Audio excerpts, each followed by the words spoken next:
وتخيل معايا، وكان السفير ديالنا ابن عثمان كيدور في مدريد، وسمع الانين ديال واحد المراه، ها العار الا ما عتقوني انا مزاوقه انا في عار الشريف ما تخليونيش هنا.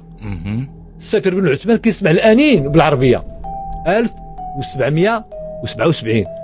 اش هاد الشيء؟ تيلقى فتاه جزائريه قابطينها واحد العائله اسبانيه دايرينها عبده تطيب وتوصل وما تباع ما تشرى ملك. ها العار. كيفاش تصرف معاها؟ مشات دخل عند العائله قالت لي لا ما نبيعهاش، هي معاونا في الدار كذا. مشات رجع عند الملك كارلوس الرابع قال لي هذا طلب. دخل كارلوس الرابع ولبى الرغبه ديال السفير والحقت وجات سلمات على السلطان محمد الثالث وعطاها الفلوس وقال لها دابا رجعي لبلادك. ونزيدك العثمانيين اللي كانوا كيخلعوا اللي داو النص ديال اوروبا الشرقيه وداو العالم العربي كامل والعالم الاسلامي. علاش جاو المغرب ووحلوا ما قدروش يدخلوا؟ علاش في نظرك؟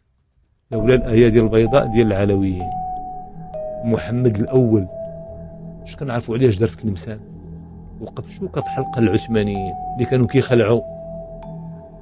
تخيل معايا واش الناس عاد فاقهم 62 تيبدا يقول لك راه الصحراء ماشي مغربيه الجزائريه. ماشي محمد الاول اللي كيخلع، راه حتى محمد السادس كيخلع. انا تنقول من محمد الاول الى محمد السادس حنا ايادي بيضاء ولكن سؤود ولا اسود.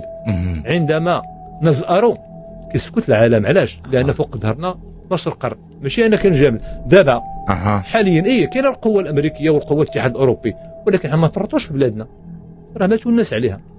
هذا محمد الثالث وهو اللي كان كيعطي الفلوس للجزائريين. وفين دخل؟ دخل العين ماضي ودخل تلمسان ودار حدود سطرة معاهدة تافنة. ما تقيسوش البلاد المغربية. إلا سمحتي غادي